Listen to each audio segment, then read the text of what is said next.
Make sure you don't really just want to just be able to maybe move that. Or just clear that. Yeah.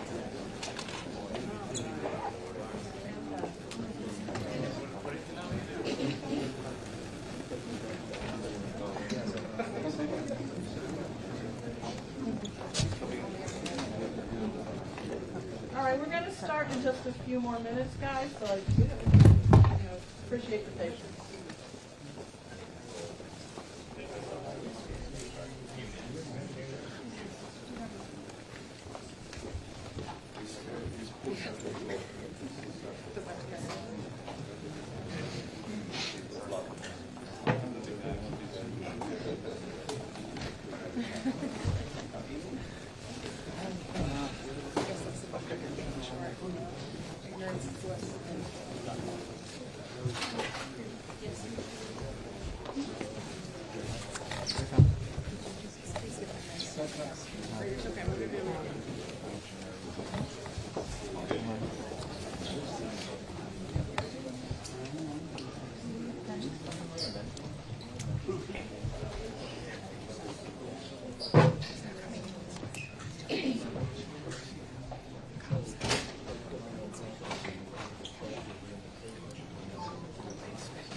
Okay, everyone, we're going to begin in about a minute. As I said before, the senator will deliver remarks.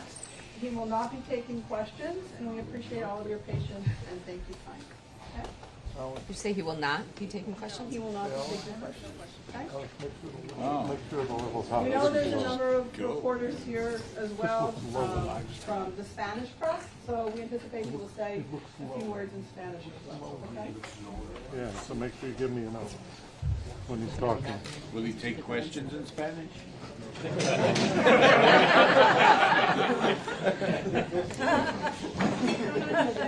an actual question.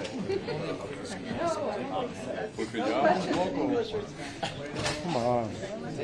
Need questions. I mean, it just worked over here. So. Should have just without questions. How good is it?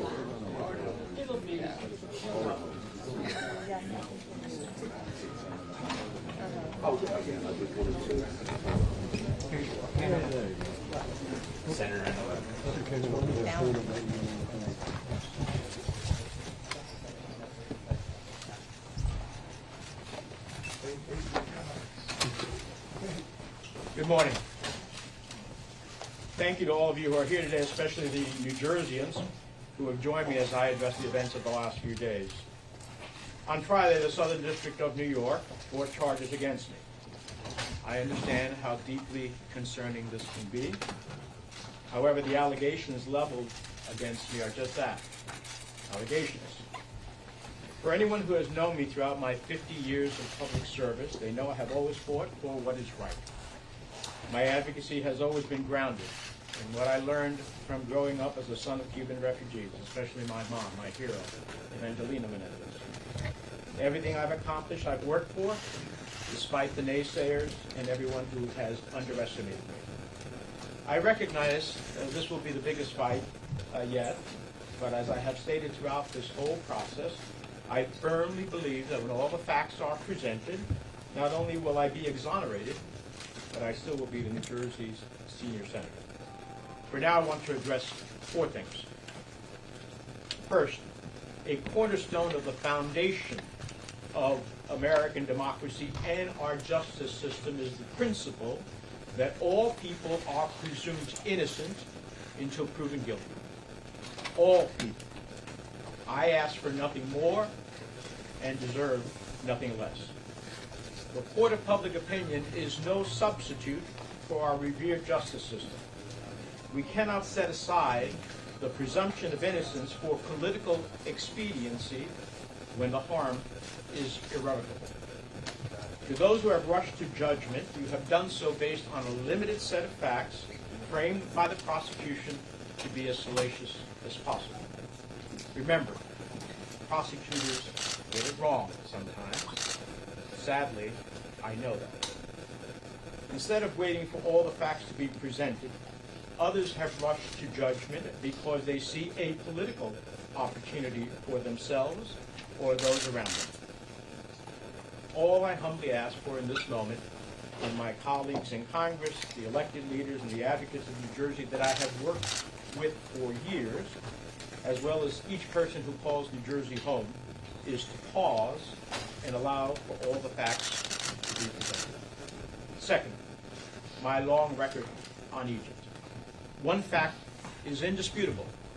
Throughout my time in Congress, I have remained steadfast on the side of civil society and human rights defenders in Egypt and everywhere else in the world.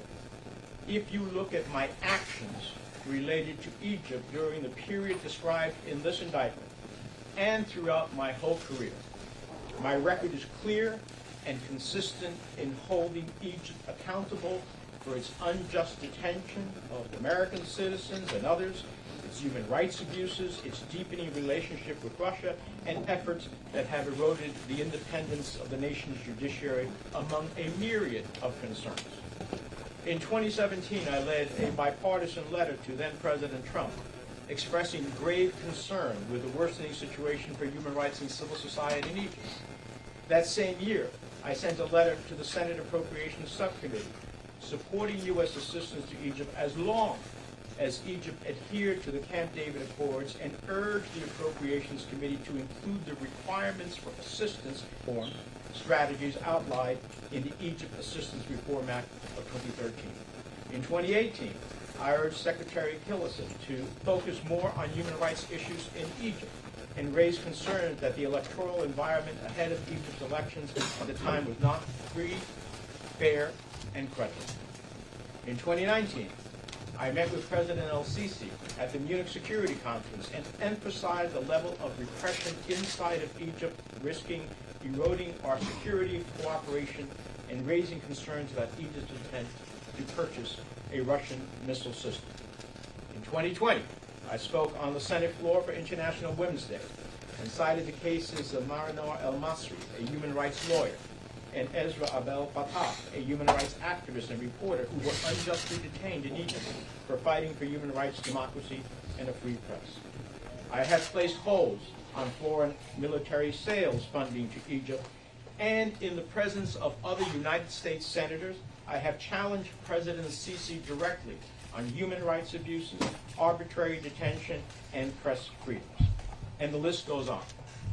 Throughout my 30 years in the House of Representatives and the Senate, I have always worked to hold accountable those countries, including Egypt, for human rights abuses, the repression of its citizenry, civil society, and more. Those who now are attempting to malign my actions as it relates to Egypt simply don't know the facts. Third, for 30 years, I have withdrawn thousands of dollars in cash from my personal savings account, which I have kept for emergencies and because of the history of my family facing confiscation in Cuba. Now, this may seem old-fashioned, but these were monies drawn from my personal savings account based on the income that I have lawfully derived over those 30 years. I look forward to addressing other issues at trial. 4, I want to speak directly to the people of New Jersey. As I started these remarks, you're the reason why I have dedicated the entirety of my adult life to improving the lives of hardworking New Jerseyans and all Americans. Some of the people calling for my resignation for political reasons say I have lost the trust of the people of New Jersey. That couldn't be more wrong. Today I'm surrounded by everyday people and constituents who know me. They are here because I fought for important health care policies like the Affordable Care Act, access to reproductive health care, funding for community health centers, and lowering the cost of prescription drugs.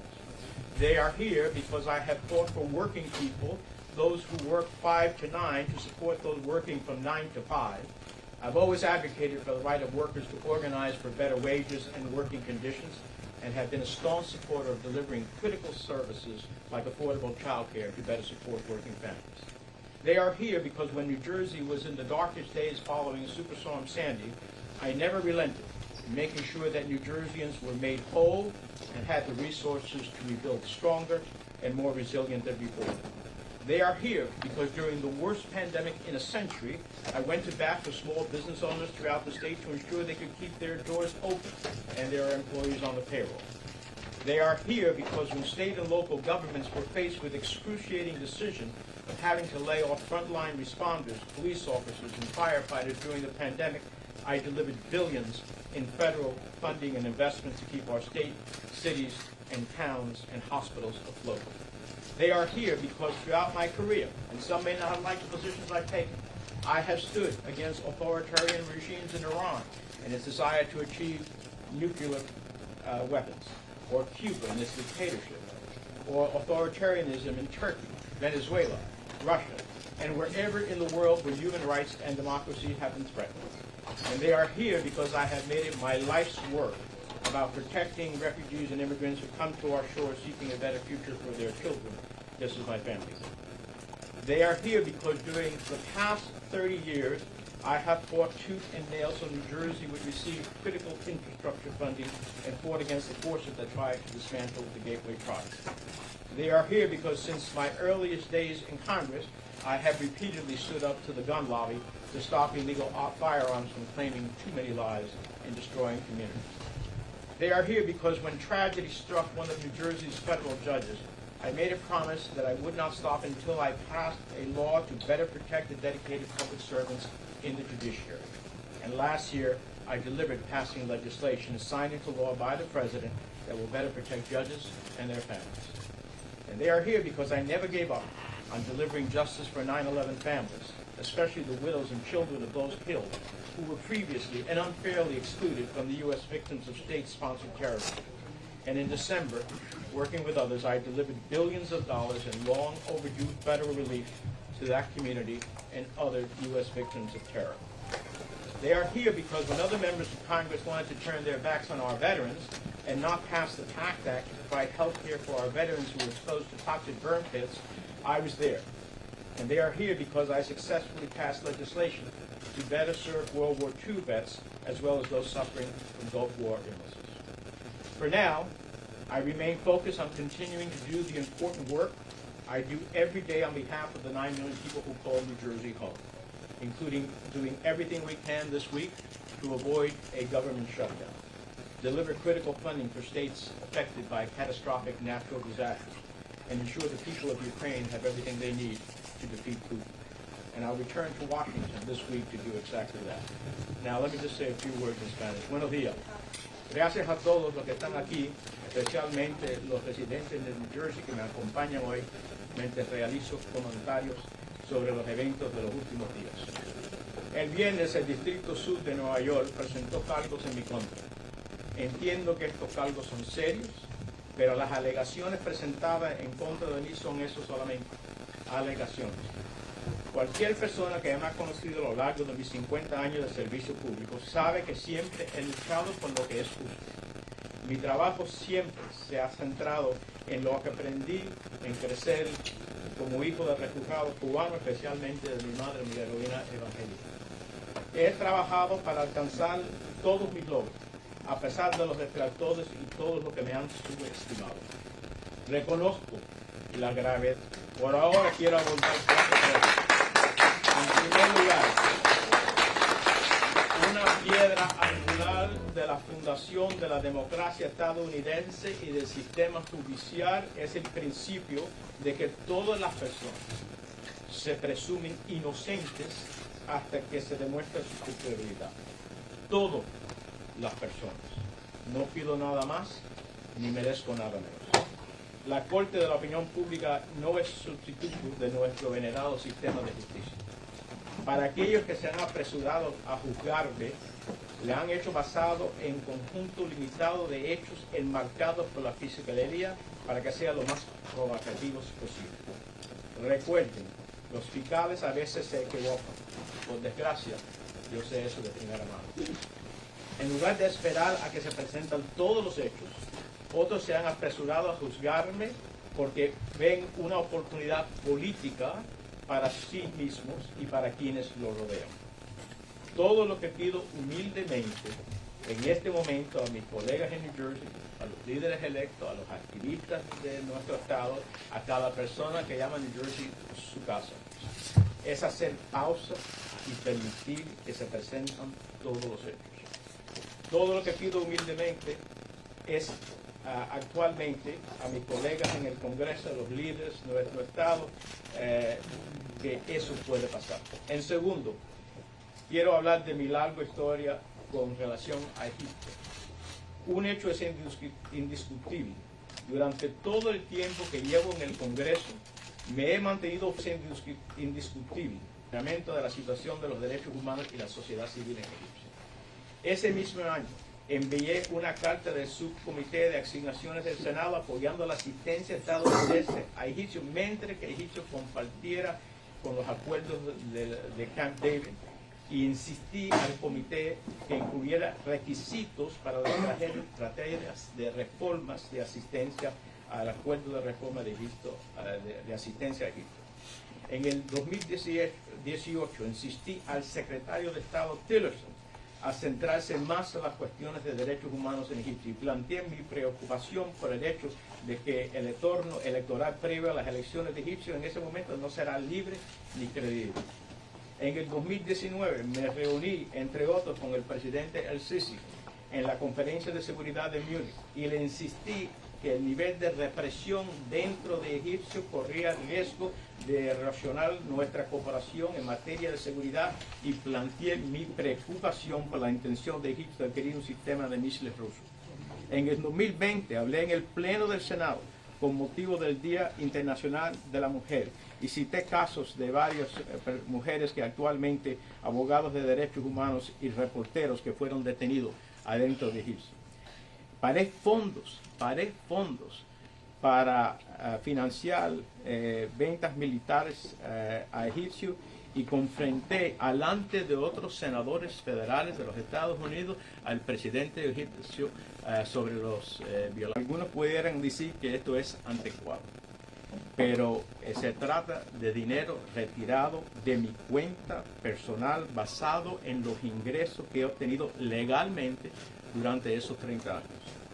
Espero abordar otras cuestiones en el juicio. 4. Me dirijo finalmente a los residentes del estado de New Jersey. Como he dicho al principio de estas declaraciones, ustedes son la razón por la que he dedicado mi vida adulta a mejorar la vida de los trabajadores de New Jersey y a todas nuestras familias. Algunas de las personas que piden mi renuncia por razones políticas dicen que he perdido la confianza del pueblo de New Jersey. No podrían estar más equivocados. Estoy rodeado hoy de personas que me conocen.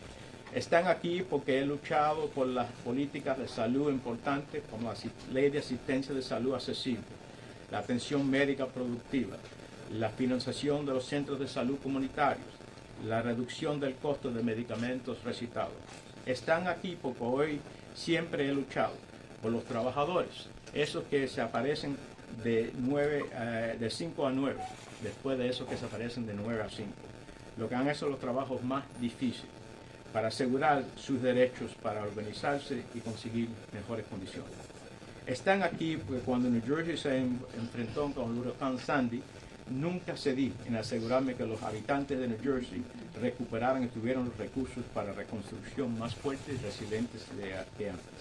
Están aquí porque cuando la pandemia más mala en un siglo se presentó en nuestra nación, defendía a los propietarios y de pequeñas empresas para garantizar que pudieran mantener en Cuba, en Turquía, en Venezuela, en Rusia y cualquier lugar del mundo donde los derechos humanos y la democracia se hayan visto amenazados. Y porque trabajé toda mi vida, he consistido en proteger a los refugiados y a los inmigrantes que llegan a nuestro país buscando un mejor futuro como mi familia. Están aquí porque durante más de 30 años en el Congreso luché con uñas y dientes para que New Jersey recibiera fondos para la infraestructura críticas para nuestro futuro. Están aquí porque desde los primeros días en el Congreso he enfrentado repetidamente al lobby de las armas para impedir que las armas de fuego ilegales cubrieran demasiadas vidas y destruyeran comunidades. Y están aquí porque hoy, cuando una tragedia global a uno de los jueces federales de New Jersey prometió que no meditaría hasta aprobar una ley que protegiera mejor a los dedicados servidores públicos de nuestro Poder Judicial. Y el año pasado cumplí con esa promesa, aprobando una ley promulgada por el presidente que protege mejor a nuestros jueces y sus familias. Y están aquí porque cuando las familias del 11 de septiembre que perdieron sus queridos seres familiares no le dieron los fondos necesarios que actualmente se merecían, yo luché y conseguí que miles de millones de dólares en ayudas federales legalmente esperadas a esa comunidad fueran actualmente otorgadas.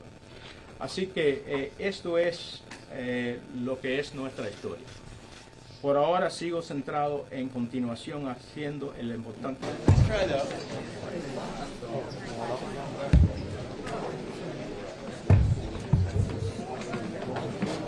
Harry, your mic's hot.